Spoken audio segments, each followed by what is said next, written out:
Quick show of hands, who likes or shops at the Central Markets? Any other? Yeah, a few Central Market fans.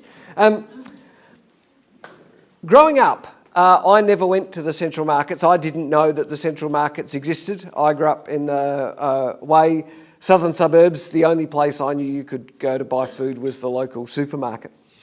And honestly, it sounds crazy, but it wasn't until I was about 23, 25, somewhere in there. I was married, but we didn't have kids.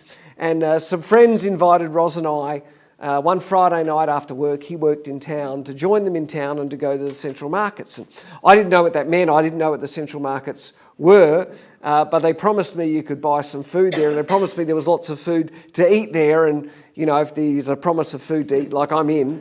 So we went. And I want to tell you that, first, I loved it. I thought this place, this is the best thing ever. And to cut a long story short, we've been doing our regular grocery shopping every fortnight at the Central Markets, literally ever since that moment, 25 plus years. The Central Markets have become a really, I want to say, an important part of our family life. It's kind of the way we do things together. We often go in there. We invite other friends there. And I was thinking about that during the week, that whole Central Market thing in our family started with an invitation. It started with someone inviting us to join them. It's an example of what I call the power of invitation. The power of invitation is a really important part of the way Christian community works. We're in episode 2 of a series we're calling Created for Community. If you were here last week or you've been catching up online, episode 1, we talked about what Christians mean when they use the word community, what that actually means in the context of a church like this. We talked about why the idea of community is so important to Christian people. We talked about why the idea of community is so important to all people. And we said the reason that community is so important to all people is because that's the way God's created people to be. Christians believe that humans were created for community. For 2,000 years, churches have been places where people have come to find the kind of community that people want in their lives, that we'd say actually that people really need in their lives. For 2,000 years, churches have been a place where people have felt welcomed and accepted, where people have supported and prayed for one another, where people have shared their money and their stuff with one another, where people have hung out and just had fun and enjoyed being with other people. And this week we're going to sort of take a next step in that look at community, and we're going to talk about how people find that kind of community and what we can do as individuals and as a church to make that happen, to make it happen for us, to make that sort of community happen in our lives, but also in the lives of people around us. Because the truth is, some people will go searching for this kind of community. You know, there are people out there who will sort of knock on every door until they find one that's open and say, can I come in? But most people won't do that, right? That's just not how most people are made. Most people are too shy, they're too scared, or they're just not sure what they kind of really want in their lives. Most people will only find their way into this kind of community through the power of invitation. This power of invitation isn't new. It goes back thousands of years. It goes back way before there was a Christian church. Last week we talked about the way that Jesus lived his life as an example of this kind of Christian community. We said that it's not an accident when God came to earth in the person of Jesus. He made really deliberate decisions about the way that he was going to live. And we said all 4 of the biographies, Matthew, Mark and Luke and John, they all make the point that one of the first things, almost literally the first thing that Jesus did after he sort of went public as an adult, was to create for himself a community. To create for himself a small group, to gather a team around him. We often call them the disciples, but it was the people that he was going to live with and hang with and do life together with. Except that Jesus didn't actually select all of his disciples. Did you know that? If you've got a Bible, go to John chapter 1 with me. The boys' names, 2/3 of the way through the back of the Bible, Matthew, Mark, Luke and John. John is the last one of those. Go to John chapter 1 right at the beginning to verse 35. The next day, I'll read it to you. The next day, John, and this is a bit confusing because the John in this story is John the Baptist, not John the guy who wrote John, all right? Two completely separate people, they just have the same name. The next day, John the Baptist was there again, and there again means he was down by the River Jordan, a river where he baptised people. That's how he got the name John the Baptist. It wasn't like his parents didn't name him that. It's just a nickname that people have given him, right? So he's down by the river again, baptising people with two of his disciples. Jesus wasn't the only person who had disciples. The idea of a disciple is someone who just follows in the footsteps of another person. So John had his own disciples. He had people who were following his way and learning from him and doing life with him as well. Talking about John, when John saw Jesus passing by, Jesus is walking along the riverbank. When John saw Jesus passing by, he said, "Look, the Lamb of God." And when the two disciples, the guys who were with John, when the two disciples heard him say this, they followed Jesus. Now, the Lamb of God is a weird thing for us to say, but in the times of the Bible, where there was still a whole sacrificial thing going on, the lamb was the animal that was sacrificed to take away the sins of the people. So when you hear John look at Jesus and say, "Look, the Lamb of God," what he's saying is, "Look, there's the one who will be sacrificed to take away people's sins." And his two followers, the two guys that have been John's guys, they've been with him, learning from him, doing life with him, they turn around, leave John, and start following Jesus. Verse 38, turning around, Jesus saw them following and asked, "What do you want?" It's a great question, isn't it? They said, "Rabbi," which means teacher, "where are you staying?" "Come," Jesus replied, "and you will see." So they went, and they saw where he was staying, and they spent the rest of the day with him. Jump to verse 40. Andrew, Simon Peter's brother, was one of the two who heard what John had said, and who'd started following Jesus. Saying Andrew's one of those guys.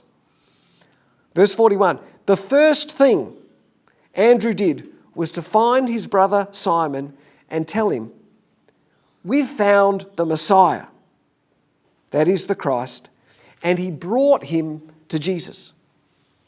Andrew's a follower of John the Baptist. He's one of his guys. He's been living with him, following him, learning from him. And when John points to Jesus and said, "Look, there's the sacrificial lamb right there," Andrew leaves John and follows Jesus, and he spends the day with Jesus. Now, we've no idea what they did in that day together. We've no idea what Andrew learned from Jesus, what they talked about, what happened. But we do know this. Whatever happened in that day, it was enough for Andrew to decide this guy is the Messiah. Now, we don't use the word Messiah very much, but it literally translated, it means sort of the chosen one. See, because the Jews, the people of God at the time that Jesus lived, they believed that God was going to send a chosen one, a special one, what they called a Messiah, who would save the world. That God was going to send a Saviour to save the world out of the mess that the world found itself in. I guess kind of like, the original Marvel superhero, right? There was going to be someone who was going to come along and fix everything. And they'd been waiting literally thousands of years for this person to arrive. And lots of people had shown some signs and some promise, and people looked at them and they said, "We think that could be the guy." It never was the guy. But Andrew spends one day with Jesus and decides this is the guy. And the very first thing that Andrew does is to find his brother Simon. We also call Simon Peter. Names are interchangeable. To find his brother Simon Peter and to tell him, "We've found the Messiah." And he brought him to Jesus. The first thing Andrew does when he realises who Jesus is to go and to invite his brother to come and meet Jesus too. Now, I'm not going to ask for a show of hands as to how many of the disciples you can name by name, right? Probably not all 12. I can't do all 12. But I bet if you were to write down the names of the disciples that you know, you might say, I think there was one called Matthew, I think John's one, and you probably say Peter, right? He's probably one of the most famous of all the disciples. And he's only there because his brother went and got him and invited him to come meet Jesus. Isn't that crazy? Yeah. That's the power of invitation, right? Yeah. Jesus knew the power of invitation. He saw it happen firsthand with Andrew and Peter, but he also saw it happen with Levi. We looked at this story in some depth only a couple of weeks ago. Luke chapter 5. If you're taking notes, Luke chapter 5, verse 27. Jesus went out and he saw a tax collector by the name of Levi sitting at his tax booth. "Follow me," he said to him. And Levi got up, left everything, and followed him. Then Levi, listen to this, verse 29, then Levi held a great banquet for Jesus at his house, and a large crowd of tax collectors and others were eating with them. Levi, who we also call Matthew, Levi was a tax collector, and we've talked about this before. That's code for he was a real scumbag, right? No one liked him. He was a miserable human being. He was a greedy thief that had no real friends. The only people that would hang around with Levi were other scumbags like Levi and people who wanted to kind of milk off the fortune that he'd made effectively illegally, right? So Jesus meets Levi and says, "Come follow me." There's a whole story there about why Jesus would choose a guy like that. And the first thing it says that Levi does is to hold a great big party at his house and invite Jesus, and then also invite all of his other scumbag mates so that they can meet Jesus too, right? It's the power of invitation. Jesus saw the power of invitation at work in Peter. He saw the power of invitation at work in Levi. And he would go on to teach the importance of the power of invitation to everyone who followed him. If you've got a Bible, stay in Luke. Go to Luke chapter 14. I'm going to start reading from verse 16. This is a story that Jesus told, right? So this is not something that happened. This is Jesus telling a story to make a point. And Jesus tells this story. He said, "A certain man was preparing a great banquet, and he invited many guests," right? Huge party. "At the time of the banquet, he sent his servant to tell those who'd been invited," right? Couldn't put it on Facebook events, so he'd send out servants to say, "Hey, today's the day, today's the time, come on, the party's starting. Come, for everything is now ready." But they all alike began to make excuses. The first said, "I've just bought a field and I have to go see it. Just bought a new house. I need to go and check it out. Please excuse me." Another said, "I've just bought 5 yoke of oxen and I'm on my way to try them out. Just bought a new car. I need to go and take it for a test drive," right? "Please excuse me." Still another said, "I just got married, so I can't come." It's a good excuse. The servant came back and reported this to his master. Then the owner of the house became angry and ordered his servant, "Go out quickly into the streets and the alleys in the town and bring in the poor and the crippled and the blind and the lame." They go do it. Verse 22, "Sir," the servant said, "what you've ordered has been done, but there's still room.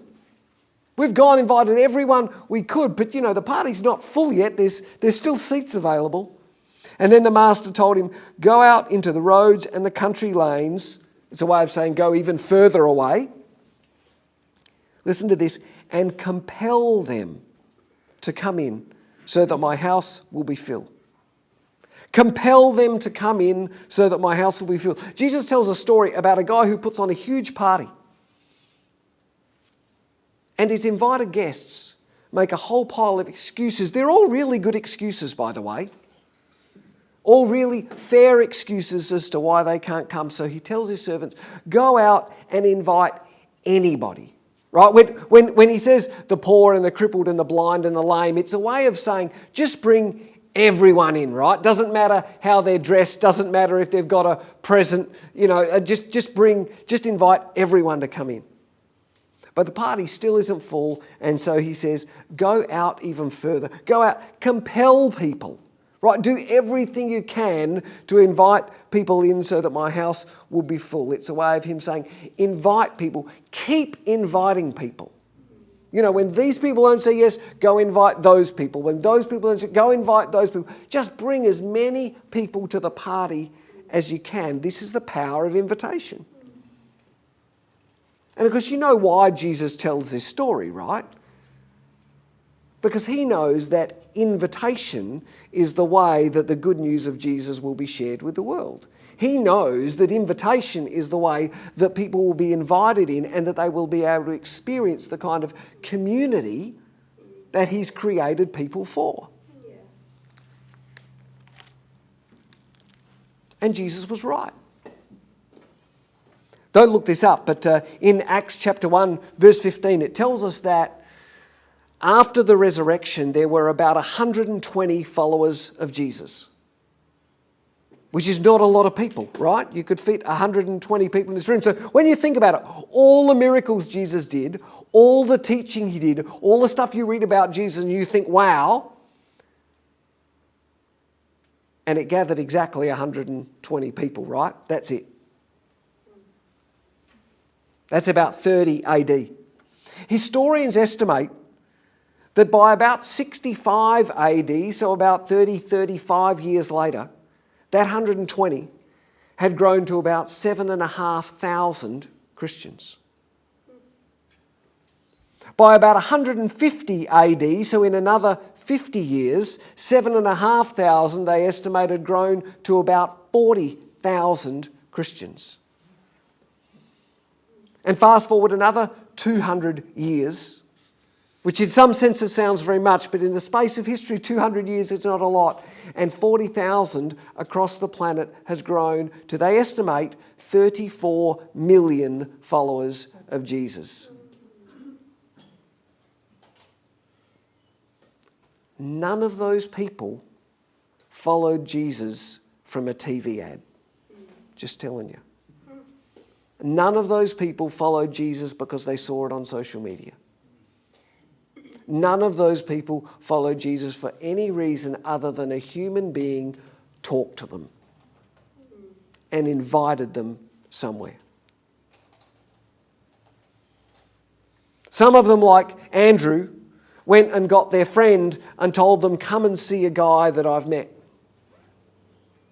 Some of them, like Levi, held an event or put on something and invited a whole group of their friends to come together. Some of them, like the guy in Jesus' banquet, just went on the road out far and wide, meeting, when I say randoms, meeting whoever they could to invite them in. It happened all sorts of different ways, but the one common thing in all of those stories is the power of invitation, right? And you know that invitation is still a powerful thing today. I mean, think about all the things that you won't go to unless someone invites you and goes with you, right? You know what I'm talking about. How many times has someone invited you somewhere, or you've thought about going to an event, and in your mind, if you haven't said it out loud, you've thought, who else is going? Who else is going to be there? And maybe it's a place like the Central Market, maybe it's a sports event, or maybe it's starting at a new dance studio, or maybe it's a quilting club, or maybe it's a party on a Saturday night. But you ask yourself, who's going? In fact, the reality is there are lots of things that you wouldn't even consider going to if someone didn't invite you to go with them. Most people don't stumble into Christian community, they get invited. And like I said, you know this because it's how you ended up getting involved in stuff. You know this because actually it's how most of you got to be here. Most of you got to be here because someone invited you. Now, it might not have been a super formal invitation. It might have been. It might have just been, hey, I'm kind of going, and you're sort of along with them, and the next thing you know, you're here. But that's how most of us got to be here, is through an invitation. And quite simply put, if we want to see the kind of Christian community that we were talking about last week, if we want to see that thing come alive here, like for us and for others, we're going to have to rediscover the power of invitation. Because this people are desperate to belong somewhere. All people. This is not a Christian thing. This is a people thing, right? Yeah. Everyone's desperate for a sense of belonging somewhere. Everyone's hungry for real relationships. Everyone wants to be around people who are going to love them just because of who they are, not because of what they wear or because of the job they do or the house that they live in. We said this last week. Christian community is a powerful thing. But most people won't kick down the doors to get in here. Most people will have to be invited in. They'll have to be invited into a community like this to experience it. And I want to say, I'm not just talking about inviting people to church, although that is a part of it. I'm talking about actually, even within the church, inviting people into community. Because you'll know, you can come to a place like this and still not experience real community, right? We've all been to places like that where you sit there and you feel like, I'm here and whatever the thing I'm looking at or is about, but there's no kind of connection here, right? I'm talking about inviting people into a space where they can experience care and support and friendship and acceptance and belonging. All those things we talked about that make up Christian community. Do you remember we read some of a letter that Paul wrote to the church in Rome last week, Romans 12, where he talks about sort of the way the church should be. He's giving them instructions on the way they should live together. And we read this list. He says, be devoted to one another in love. He says, honour one another above yourselves. Share with the Lord's people who are in need. He says, practice hospitality. Bless those who persecute you. Rejoice with those who rejoice. Mourn with those who mourn. Live in harmony with one another, he said. Be willing to associate with people of low position. In other words, this thing's for everyone, not just for people who you think are like you. Don't repay anyone evil for evil. He says, as far as it's possible, as far as it depends on you, if it's possible, live at peace with everyone. He says, don't take revenge. It's this sort of picture of what this community looks like. And what we're saying is people won't stumble into that, right? A group of people in a room just won't automatically become that. If you hear that list and you think, that's kind of the way the world should be, right? I wish my family were more like that. I wish my friendship group was more like that. I wish I had people around me who kind of lived more like that together with one another. You have to intentionally create that. You have to intentionally invite people into that, invite people to create that with you, right? So the question we're going to ask in our small groups in a bit this morning is, what does this look like for you?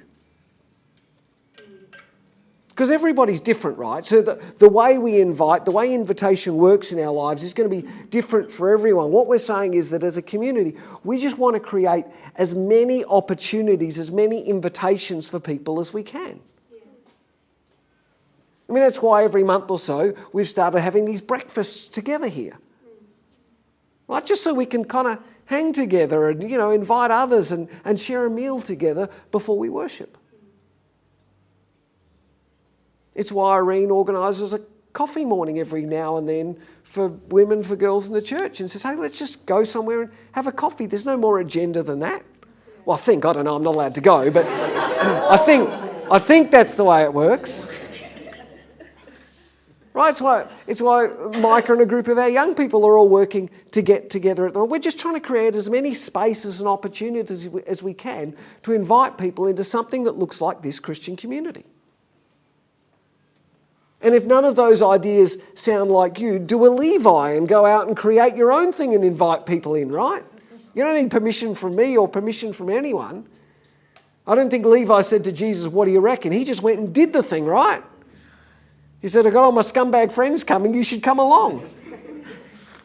Who doesn't want to say yes to that, right? This is about inviting people home for lunch. It's about inviting people around to watch your favourite Netflix show with you when you're watching it. It's about inviting people to join you on a morning walk. Christian community happens when people make a decision to do life together with others and to start to try and live out some of these things.